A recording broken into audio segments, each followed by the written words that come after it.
ఇప్పుడు ప్రారంభమవ్వబోతుంది దేశంలోనే ఒక పెద్ద విచారణ. మీ ఆప్కి అదాలత్లో రజత్ శర్మ గారితో.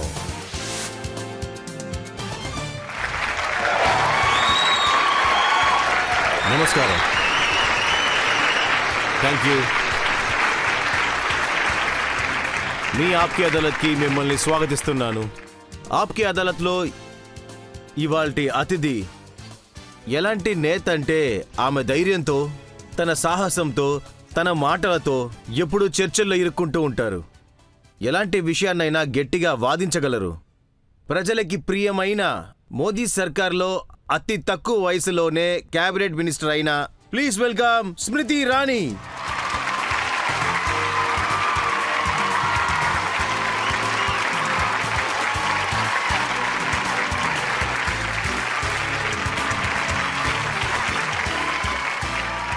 మీ ఆప్కి అదాలత్లో ఈరోజు ఎపిసోడ్లో మొదటి ఆరోపణ మొదలుపెట్టక ముందు ఈరోజు జడ్జ్, సీనియర్ ఎడిటర్ అజయ్ ఉపాధ్యాయ గారిని స్వాగతిస్తున్నాం. ఆయన దగ్గర అనుమతి తీసుకుందాం.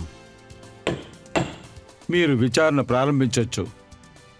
మేడం గారిని చూసి మనం ప్రశ్నలు అడగడానికి ముందు స్మృతి ఇరానీ గారి గురించి మనం తెలుసుకుందాం. చాలా ఇంట్రెస్టింగ్ కెరియర్. రాజకీయ బరిలో అయ్యుండొచ్చు. ఆవిడకని ఒక చోటుని తయారు చేసుకున్నారు. వీటన్నిటికీ లక్కే కారణమని చెప్పకూడదు. ఆవిడ పడిన పోరాటం, కష్టమే కారణం. సెంట్రల్ గవర్నమెంట్లో ministry, TV actor, producer and writer Smriti Irani మీ ఆప్కే అదాలత్లో ఆవిడ వాదనని ఆవిడే చెప్తారు.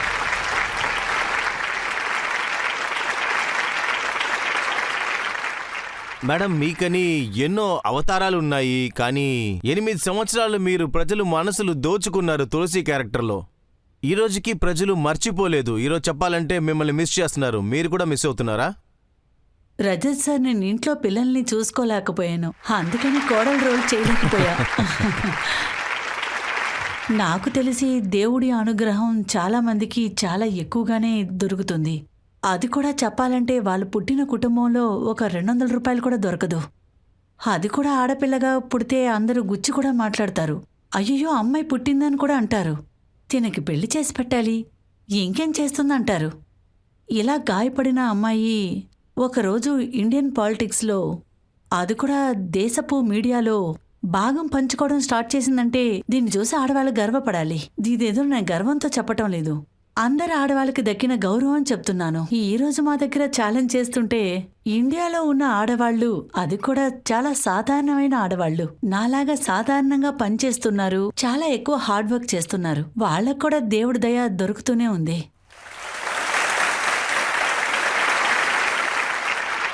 ఈరోజు చూసారంటే మీ రోల్ ఫుల్గా మారిపోయింది. ఆ రోల్ మీదే ఈరోజు విచారణ జరగబోతుంది. ఈరోజు విచారణ ప్రారంభిద్దాం. ఆప్కి అదాలత్లో మొదటి ఆరోపణ స్మృతి ఇరానీ మీద. ఆప్కి అదాలత్లో సెంట్రల్ మినిస్టర్ స్మృతి ఇరానీ మీద ఉన్న ఆరోపణ, ఈవిడ రాహుల్ గాంధీ గారిని నెమ్మదిగా ఉండనివ్వదు. మేడం, కాంగ్రెస్ పార్టీ వాళ్ళు ఏమంటున్నారంటే రాహుల్కి ఎక్కువగా ఇబ్బందులు కలిగించే వాళ్ళు మీరేనని. రీసెంట్గా ఆయన చెప్పిందొచ్చి, ఆయన వచ్చి లండన్లో ఉన్నప్పుడు కొన్ని విషయాలు చెప్పాడు. దాన్ని పట్టుకుని మీరు మర్యాద లేకుండా స్టేట్మెంట్ ఇచ్చారంట కదా. నా దేశపు భద్రత కోసం నేను అపీల్ చేస్తున్నాను. నా దేశం కోసం నేను ఒక విషయం చెప్తున్నాను. అన్పార్లమెంటరీ వర్డ్స్ మీరు చెప్పకూడదని చెప్తుంటే, నా దేశపు గొప్పతనాన్ని ఇంకో దేశంతో మీరు కించపరచకండి అంటే అదేంటి చెడ్డ స్టేట్మెంటా ఏంటి?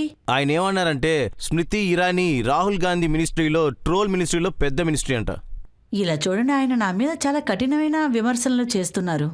8 సంవత్సరాల ముందు ఆయన ఏమన్నారంటే స్మృతి అని ఎవరో ఒకరితో ఉంది. ఇప్పుడు నేను చెప్పబోయే మాటే దేవుడు ఒక అనుగ్రహం అని చెప్తున్నా. ఇండియా పాలిటిక్స్లో స్మృతి యొక్క భాగాన్ని ఆయన అంగీకరించడానికి ఒప్పుకోలేదు. ఏ స్మృతి ఇరానీని వాళ్ళ క్యాబినెట్లో చాలా అసహ్యంగా ఘోరంగా మాట్లాడారో వాళ్ళ క్యాబినెట్లో ఆయన ప్రమోషన్ కూడా ఇచ్చారు. కానీ ఇప్పుడు అదే స్మృతి ఇరానీ ఇప్పుడు పెద్ద హెడ్ఏక్ గా మారిపోయింది. ఇంకా చెప్పాలంటే ఆయన ఫుల్ ఆర్మీ ఆయన్ని గెలిపించడానికి మొత్తంగా అక్కడ దిగారు. ఆయన దేన్ని చూసి భయపడుతున్నారంటే 40 సంవత్సరాలుగా ఆయన సామ్రాజ్యం అక్కడ ఉండింది. అది ఒక సాధారణ కుటుంబం చెందిన ఆడది మొత్తానికే అంతం చేసింది. వాళ్ళకి ఏది బాధ కలిగిస్తుందంటే ఎవరు పొలిటికల్ లెగల్సీ ఒక్క భాష అని చెప్పుకుంటున్నారో ఈ రోజు అతను వీధి వీధికి తిరుగుతున్నాడు. పొలిటికల్ సపోర్ట్ కోసం ఈ రోజుకి వీధి వీధిగా తిరుగుతున్నాడు. పొలిటికల్ మోసి కోసం. ఇది చేసింది నేను అయినందుకు గర్వంగానే ఉంది. ఆ పనిష్మెంట్ ని అనుభవించడానికి నేను సిద్ధంగానే ఉన్నాను. నేను ఆప్కే అదాలత్ 2019లో జరిగిన ఎలక్షన్స్ కోసం నేను ఇక్కడికి వచ్చాను. అప్పుడు యూపీ క్యాపిటల్లో మనం కలుసుకున్నాం. అప్పుడు కూడా నేను ఇదే చెప్పాను. అమితిని ముందుకు తీసుకురావడానికి కోసం కాంగ్రెస్ రౌడీలు వచ్చి నన్ను బెదిరించినా సరే, లేదు నా గురించి అసహ్యంగా మాట్లాడినా సరే, వాళ్ళు ఏం చేసినా నేను అంగీకరిస్తానని చెప్పాను. ఆ రోజు అలాగే ఉన్నాను, ఈ రోజు అలాగే ఉన్నాను. ఈ 40 సంవత్సరాలను వదిలేయండి. అమితిలో ఆయన ఎప్పుడు మినిస్టర్గా ఉన్నారో అప్పటి నుంచి ఆయన అమితిని అవమానపరుస్తున్నారు. అది కూడా ఆయన అమితిని కొంచెం కూడా ముందుకు సాగనివ్వలేదు. కానీ ఈ రోజు అమితి ఎదుగుదలకి అక్కడున్న ప్రజల కోసం నేను ఏమన్నా చేస్తానో, నా పేరు కూడా మార్చుకుంటాను.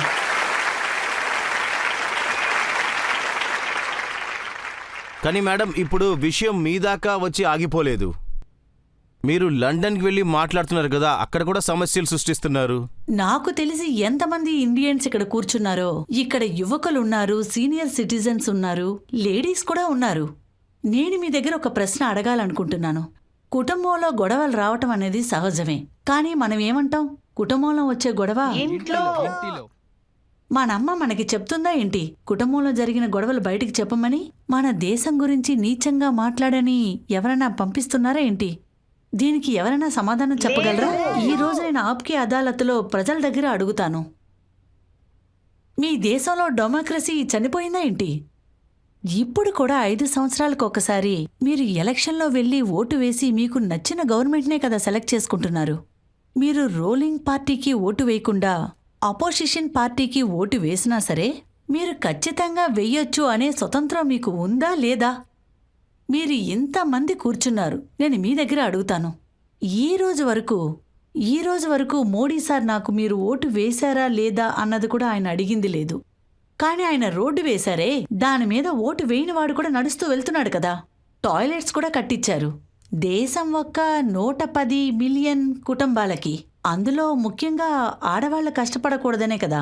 అది సరే, నరేంద్ర మోడీ గవర్నమెంట్ ఎవరి దగ్గరైనా వచ్చి చెప్పిందా మీరు తామర పువ్వుకి ఓటు వేస్తేనే వెళ్ళొచ్చని చెప్తున్నారా?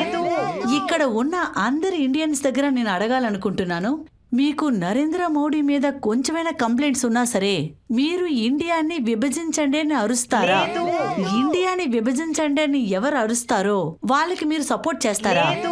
మన దేశంలో సపోర్ట్ చేయలేదని బయట ఊరికి వెళ్ళి అరుస్తున్నారు. మనకి ఇక్కడ యూనివర్సిటీలో మాట్లాడడానికి హక్కు లేదు, అందుకని ఆయన కేంబ్రిడ్జ్కి వెళ్తున్నారు. మనమే దీనికి అంతటికీ సాక్ష్యం. 2021లో ఒక స్కూలుకి వెళ్ళి ఆయన చాలా మోసంగా మాట్లాడారా లేదా? మేమందరం కూడా సాక్ష్యానికి ఉన్నాం. 2016లో జేఎన్యూకి వెళ్లి ఇండియా ముక్కలవ్వాలని అరిసినప్పుడు ఈయన వెళ్లి సపోర్ట్ చేశారా లేదా? సారీ రజత్ సార్, ఈ న్యాయస్థానంలో ప్రజలే నిర్ణయించుకోవాలి. ఈ రాహుల్ గాంధీకి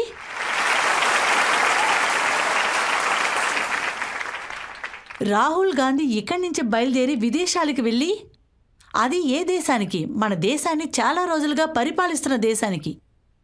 ఆ దేశానికి వెళ్లి వివాదం పడ్డం అనేది అంతగా బాగుందంటారా? ఇంటర్నేషనల్ పవర్స్ అంతా బయలుదేరి రండి, ఇండియాని ఒక పట్టు పట్టమని చెప్తున్నారు. ఇదంతా శత్రువులే చేస్తారు. ఆయన ఏం చెప్తున్నాడంటే ఇక్కడ ఉన్న యూనివర్సిటీలో మాట్లాడనివ్వట్లేదంట. పార్లమెంట్ లో ఇండియాని ముక్కలు చేయమని వివాదం చేసి వచ్చారు రజిత్ సార్. ఆయన పార్లమెంట్ లో నడుచుకున్న విధానం చూడండి రజిత్ సార్. ఈ కుటుంబానికి చెందిన వాళ్ళని సెలెక్ట్ చేసి మరి పార్లమెంట్ కి పంపిస్తున్నారు. ఈ రాహుల్ గాంధీ అందరి ముందు ఓపెన్ గానే మాట్లాడుతున్నారు. అందరినీ చంపి పడేయమంటున్నారు. నేను గాంధీ కుటుంబాన్ని కూడా నిందిస్తున్నాను.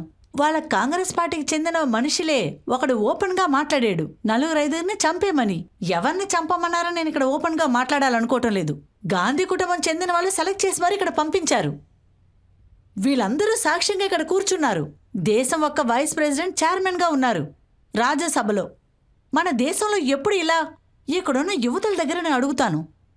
టేబుల్లో నుంచోని వైస్ ప్రెసిడెంట్ చైర్లో బుక్స్ ని విసిరి కొడుతున్నారు, పేపర్స్ ని విసిరి కొడుతున్నారు. Is vice president of India, speaker of the house. ఆయన మన ఒక్క స్పీకర్, బీజేపీ స్పీకర్ కాదు. Of the house of the people. Who are the people? అది మీరే. మీ ఒక్క పని వాళ్ళగానే మేము వెళ్ళి అక్కడ కూర్చుంటున్నాం. మేం మీకు పని వాళ్ళం.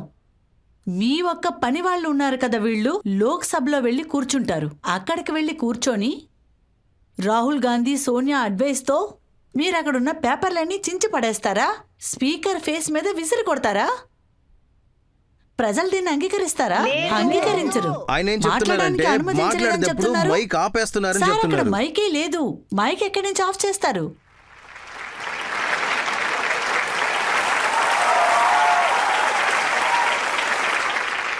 సార్, అది వదిలేయండి. సార్, మీలో ఎంతమంది కాంగ్రెస్ ఒక ప్రెస్ కాన్ఫరెన్స్ని మీరు చూశారు? అక్కడ మాట్లాడడానికి కూడా అసిస్టెంట్స్ కావాలి.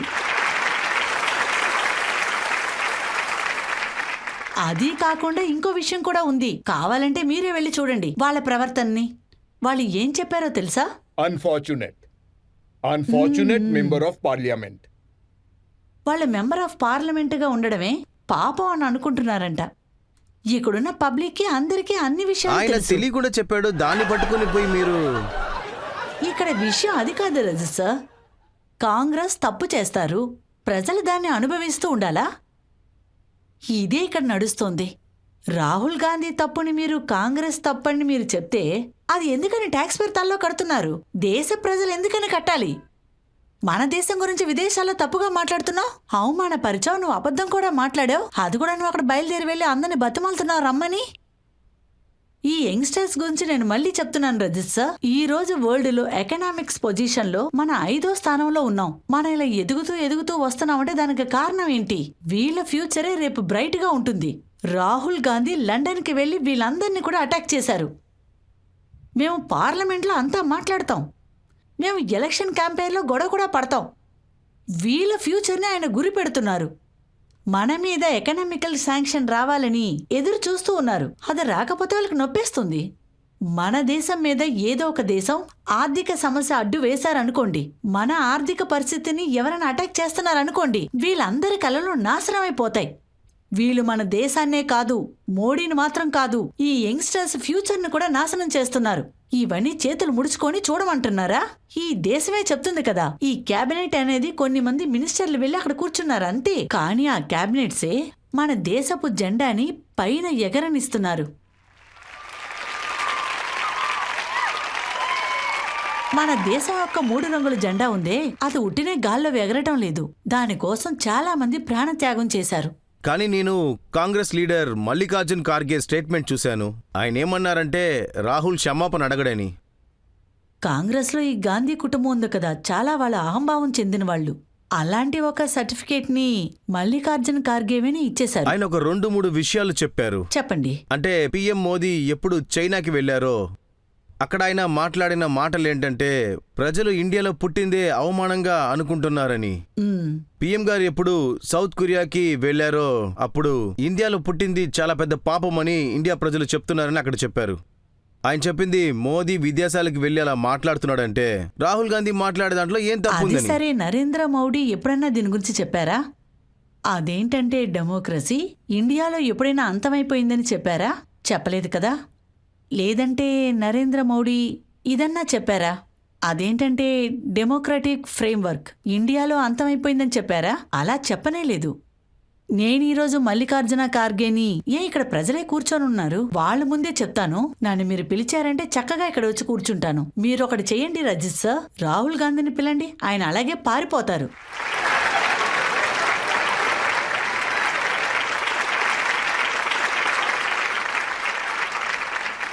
నేను ఈరోజు ఇక్కడ నుండి అడుగుతున్నాను, కాంగ్రెస్ పరిపాలనలో నేల బొగ్గు దొంగలించబడింది. అప్పుడు ప్రజలేంటి సంతోషపడ్డారా?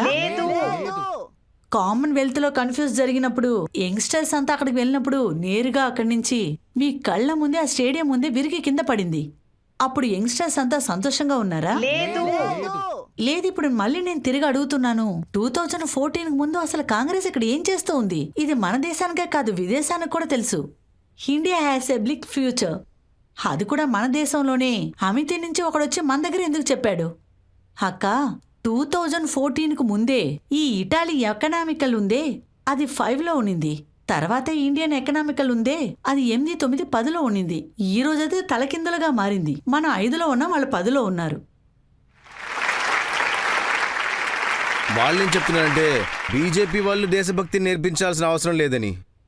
మా గాంధీ కుటుంబంలో ఇందిరాగారు త్యాగం చేశారు, రాజీవ్ గాంధీ గారు ప్రాణాలు త్యాగం ఈ చేశారు. కార్గేవ్ ఏం చేశారు? వాళ్ళు కావాలని ఏమైనా ప్రాణత్యాగం చేశాడా ఏంటి? లేదు లేదు, లేదు లేదు, ఒక్క నిమిషం. ఇది చాలా పెద్ద నింద. ఇప్పుడు కార్గే సార్ ఏం చెప్పాలనుకుంటున్నారు? వీళ్ళందరూ కావాలని assassination of the prime minister Rajat sir, ఇదే చాలా చాలా పెద్ద విషయం. ఆయన ఏమంటున్నారంటే ఈ కుటుంబ సభ్యులు దేశాని కోసం త్యాగం చేశారని, ఇందిరాజీ రాజీవ్ గాంధీని త్యాగం చేశారని. అది కాక కానీ మీ కుటుంబం నుంచి ఒక కుక్క కూడా చనిపోలేదంట. ఇక్కడ ఎంతమంది కూర్చొని ఉన్నారు? మిలిటరీకి చెందిన కుటుంబం కూడా ఉండుంటారు. మిలిటరీకి చెందిన వాళ్ళు ఎవరైనా ఉన్నారా? మా ఇంట్లో వాళ్ళు ఎవరైనా త్యాగం చేశారు, అందువల్ల మీలో ఎవరైనా పీఎం చేయండి అని అడుగుతున్నారా? ఇక్కడ ఎంతమంది మిలిటరీ కుటుంబానికి చెందిన వాళ్ళు ఉన్నారో మీరే చూడండి. కార్గే సార్ వీళ్ళని గుర్తిస్తున్నారా ఏంటి? ఇక్కడున్న చాలామంది చెప్తున్నారే మేము మిలిటరీ కుటుంబానికి చెందిన వాళ్ళం, కానీ కాంగ్రెస్ కాదని చెప్తున్నారు. కానీ కార్గే వీళ్ళేమైనా తిడుతున్నారా ఏంటి? నేను మీ ముందు ఆధారాన్ని పెట్టాను. వీళ్ళని కుక్క అంటున్నారా, మమ్మల్ని కుక్క అంటున్నారా? ఈ విషయాన్ని ఆయన దగ్గరే అడగాలి. వెళ్ళండి, పోయి అడగండి. వాళ్ళు మాట్లాడే భాషను చూడండి. ఆడియన్స్లో కూర్చున్నారు కదా, వీళ్ళందరూ ఎవరు? అదేంటంటే వీళ్ళ పేరుకు వెనకతల గాంధీ అనే పేరు లేకపోతే వీళ్ళ త్యాగానికంతా అర్థమే లేదా ఏంటి? అద్భుతంగా చెప్పారు. ఉండండి, ఇంకో ప్రశ్న కూడా అడుగుతాను. ఇక్కడ చిన్నపిల్లలు చాలా మంది ఉన్నారు. మిమ్మల్ని బిడ్డలనే చెప్తాను. మీ దగ్గర ఎవరైనా వచ్చి చెప్తారు మీరు మీ దేశం కోసం ఏమన్నా చెయ్యండి అని చెప్పారంటే మీలో ఎంతమంది దానికైనా ఒక రేటు మాట్లాడతారు? ఎవరు లేరు. ఇదే ఒక కొత్త భారతం రజత్ సార్. అది ఎవరు? మల్లికార్జున్ ఖార్గే. అతనికైనా సరే, రాహుల్ గాంధీకైనా సరే ఇవన్నీ కంటికే కనిపించవే. వీళ్లే మన దేశం ఒక్క ఆధారం అని చెప్పండి. 25 సంవత్సరాల తర్వాత మనం చూడబోయే భారతం వీళ్లే. అది అభివృద్ధి చెందేదంతా వీళ్ల చేతుల్లోనే ఉంది.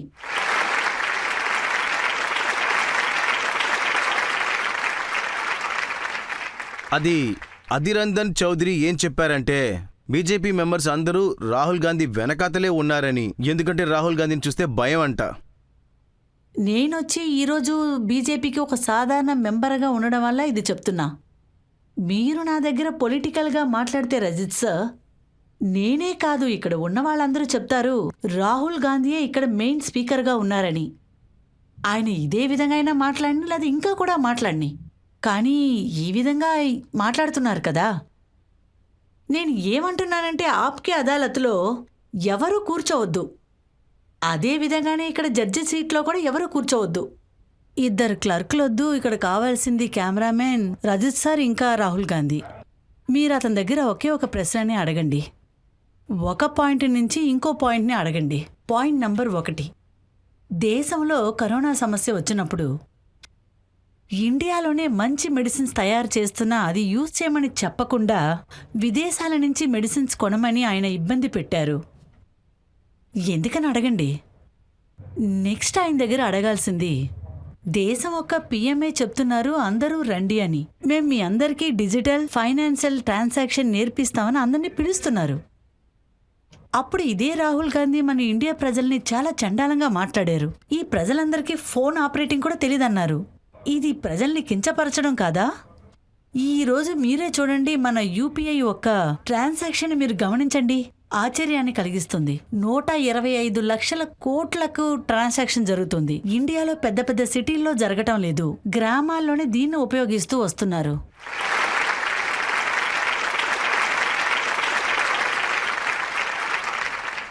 మన భారతదేశం ఇలా ముందుకు సాగుతోంది.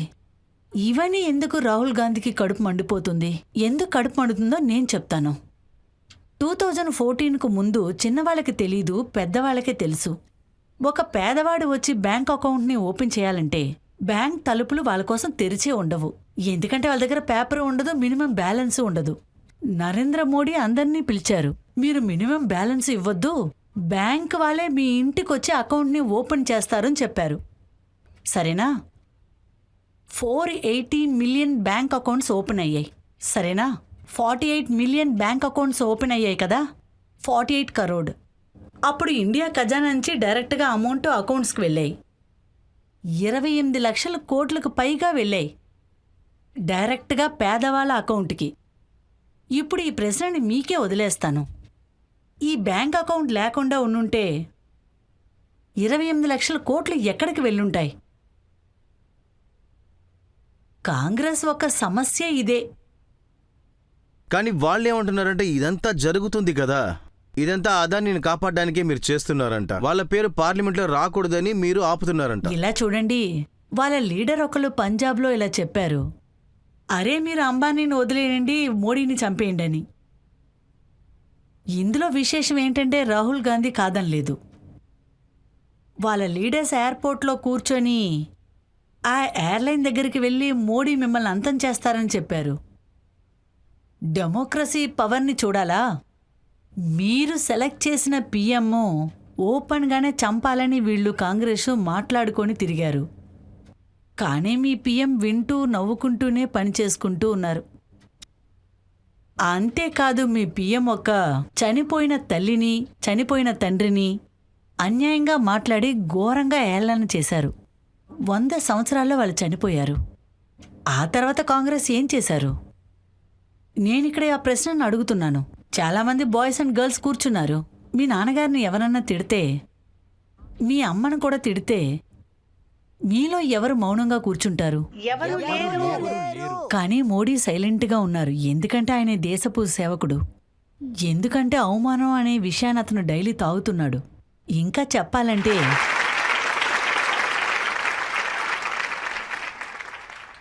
ఇప్పుడు అడానీ గురించి చెప్పాలంటే ఎక్కడన్నా తప్పకుండా రాహుల్ గాంధీని చూశారంటే ఆయన దగ్గర 5 విషయాల గురించి అడగండి.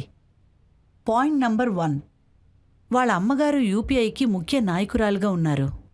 అప్పుడు వాళ్ళ గవర్నమెంటే కదా అడానీకి 72 lakhs crores ఎక్స్టెండ్ చేసి ఇచ్చారు. నెక్స్ట్ క్వశ్చన్, ఈయనకి గెలాట్ సార్ పైన విపరీతమైన ప్రేమ ఉంది. ఆ గెలాట్ సార్తో 60 లక్షల కోట్లకి industrial package Adani sir Rahul Gandhi ఆశీర్వాదంతోనే కదా ఓపెన్ చేశారు. థర్డ్ క్వశ్చన్, ప్రెస్ కాన్ఫరెన్స్లో ఎలా మాట్లాడాలని ఈ దొర అడానీకి నేర్పిస్తున్నారు. ఈయన మూలంగానే ఛత్తీస్గఢ్లో కోల్ ఒక పనిని కంటిన్యూ చేయడానికి అడానీతో అవసరమైన సహాయం, అవసరమైన వస్తువులు కాంగ్రెస్ వాళ్ళే కదా అందజేశారు. ఫోర్త్ క్వశ్చన్ కాంగ్రెస్ వాళ్ళకి, నాకు తెలిసి 1919 అనుకుంటా, శివన్ లాల్ సార్ ఫోర్ట్ కట్టడానికి గుజరాత్లో ల్యాండ్ ఇచ్చారు. అప్పుడు మన్మోహన్ సింగే కదా ప్రైమ్ మినిస్టర్గా ఉండేవారు. ఫిఫ్త్ వన్, 1985లో ఎగ్జిమ్ పాలసీని రాజీవ్ గాంధీ అనౌన్స్ చేశారు. అడానీ ట్రేడింగ్ హౌస్ అయ్యారు. సరే, ఈ రాజీవ్ గాంధీ ఎవరు? ముందు 5 ప్రశ్నలకి సమాధానం చెప్పండి. ఆప్కే అదాలత్కి అదాని వచ్చినప్పుడు ఆయన దానికి సమాధానం చెప్పేశారు. అదే ప్రజలకు తెలుసు, కోర్టుకు తెలుసు, ఈ న్యాయస్థానంలో ఉన్న నాకు తెలుసు. ఎంతకు మించి ఒకరికి తెలియలేదంటే అతనే రాహుల్ గాంధీ.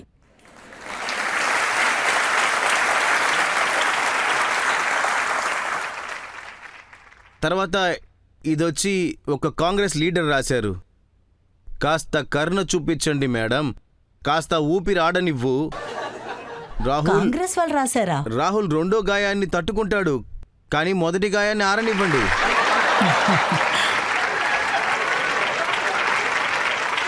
కాంగ్రెస్ వాళ్ళ రాశారు. ఆ మహావీరుడు ఎవరు? ఆయన పేరు నేను చెప్పను, ఎందుకంటే ఆయన నా స్నేహితుడు, చెప్పొద్దని చెప్పారు.